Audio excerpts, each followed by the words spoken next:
Hey there everyone, welcome back again to this another video where the challenge is to delete this app. So whenever I am trying to delete this app by making right click and clicking on move to trash, you can see it always pop up with this error which says it cannot move to trash because this is open. But when I look for where actually it is open, I cannot find it. To deal with these kind of app, we need to take another approach. Like first of all, we need to look for icon of it if it is open in status bar. For example, here this is the app to control monitors. If I want to delete this will also say the same. Then I need to look for how can I quit this.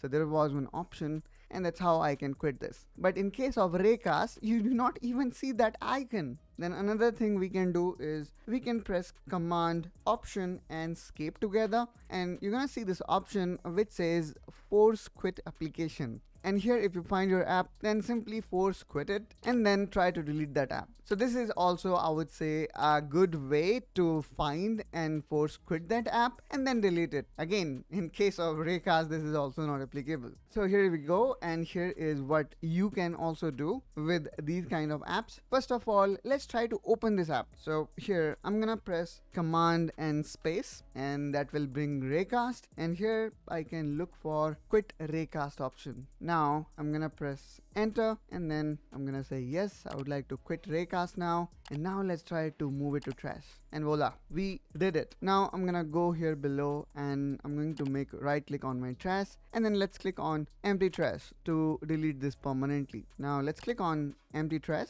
and that's how you permanently deleted apps that are not easy to delete. I hope by using these techniques, you should be able to get rid of those apps that you do not want it or is not useful anymore. I'm hoping that you also figured it out what you need to do with your app. Please subscribe if you like this video, and I will see you in one such another tutorial related to your Mac. Till then, you take care and bye bye.